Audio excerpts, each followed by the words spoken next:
of what are we going to see in this session. We'll see why do we need descriptive statistics, what is descriptive statistics, what are the different measures of central tendency, when to use which measure of central tendency, why do we need measures of dispersion, what are the various measures of dispersion, and when to use which measure of dispersion. So let's see one by one.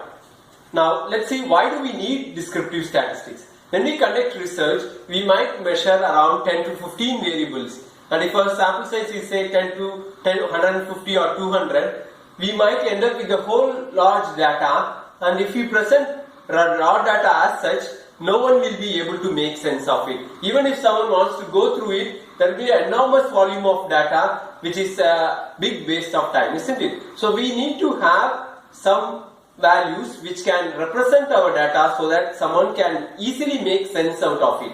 And also if someone wants to compare the trends of the data, then they will be able to do. That's why we need some measures which can describe the data. Henceforth we need these descriptive statistics. So what is these descriptive statistics? Again, the name is very self-explanatory. The measures which can describe your data.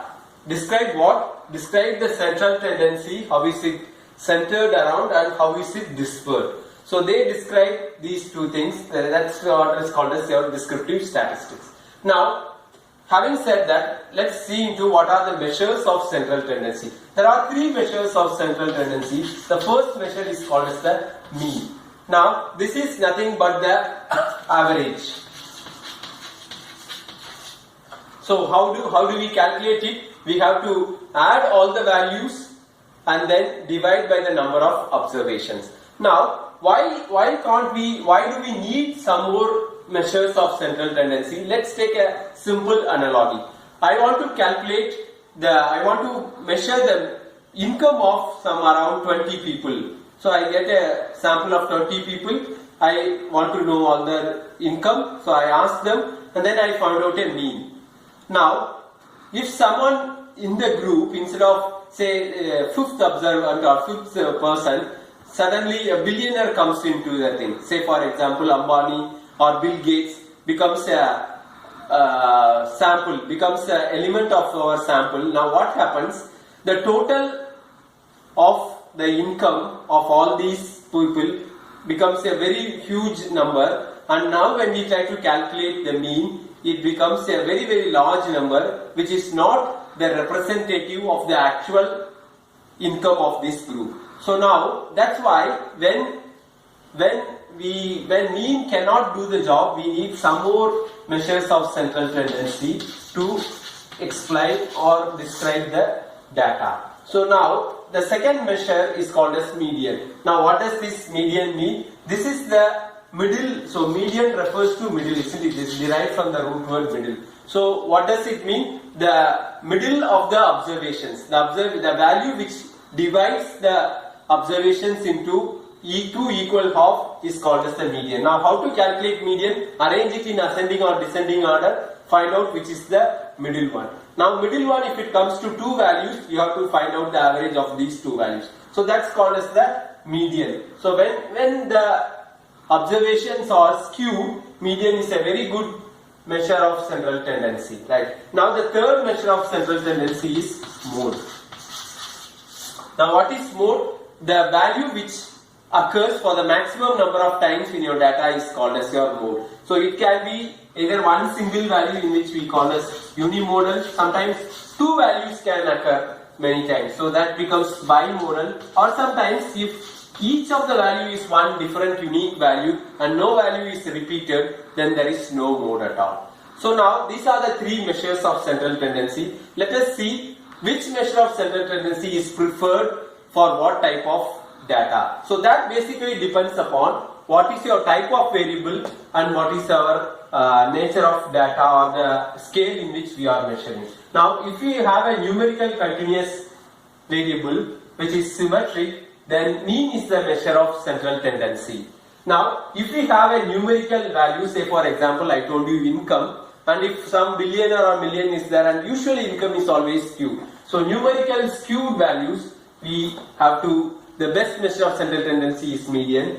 Any variable which is measured as ranks and scores, we have the best measure of central tendency becomes our median, and for all variables which are measured in ordinal scale, say for example stages of cancer, it's a very good example of a variable measured by ordinal scale. We don't tell that the mean stage of the cancer is 2.5, we always use median as the central tendency. Now the last type of data, what we call as the nominal scale, if our variable is measured in a nominal scale, the most often we can use mode, but most often it is represented as proportion. Say for example, one of the good examples of a variable measured in nominal scale is gender. So now how can you summarize the gender? The male female ratio. Say for example, the male female ratio of the participants in our sample was 3:4.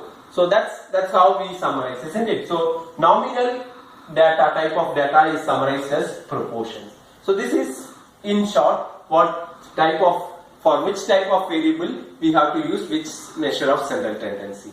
So that's about central tendency. Now let's go into why do we need a measure of dispersion, what are the different measures of dispersion, and when to use which measure of dispersion. Now if we look into it, we might have two different set of data which are entirely different, but they can have the same mean. So now if they can have same mean, then we need to tell how they are spread across, isn't it? Or let's take a simple analogy. If someone tells that I want to cross a river, someone tells that the mean depth of the river is 2 meters. Will that be sufficient for me? Then I will be very much worried. Some places it can be to a depth of 10 meters, some places it can be just 1 meter. So it can vary, isn't it? So unless someone tells how the depth of this river varies across different points, this one single measure of central tendency is not going to help me at all. So that's why we always need a measure of dispersion to tell how our data is spread across. So we have again three measures of central dispersion. The first measure of dispersion is called as the range. What is range? Range is the difference between the maximum and the minimum value which you observed in your sample. So this, or sometimes instead of just giving a difference, they put the two values. Say for example 24 to 85. So this is the least and this is the maximum. So that's it's represented. The advantage is very simple to do that. Right. Now the second measure of central tendency is what is called as standard deviation.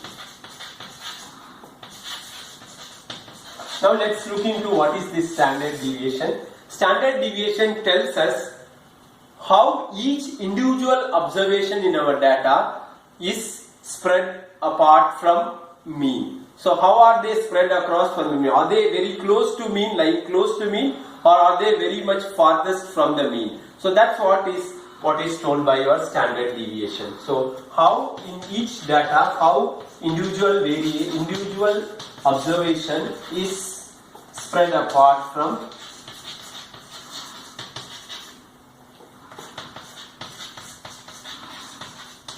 with relation to mean. So that's what is told by your standard deviation. There's a third measure of central measure of dispersion called as interquartile range. Again, let's take a simple example to explain what is this interquartile range. Let's take I have a cake like this. Now I want to divide this cake into 4 equal parts so that I can give it to 4 people. So how many cuts I have to make? 3 cuts, isn't it? So 1, 2 and 3. So I have now divided into 4 equal parts. Now let's see which is the median here. This cut divides into 2 equal parts. So we told that the value or the observation which divides into 2 equal halves is called as the median. So this is the middle observation, or the 50% of the observations are above 50 or below this particular value. So that's the median. Now this cut will represent the 25% of observations. This will be at 75%. So this is the median. And what is this interquartile range? So this is the first quartile. This is second quartile, which is median. So this is first quartile. This is second quartile. This is third quartile. So between the first and third quartile, or 25% to 70%, this is called as your interquartile range, IQR. So what does it actually signify? the middle 50% of observations. So the middle 50% of observations is what is called as your interquartile range.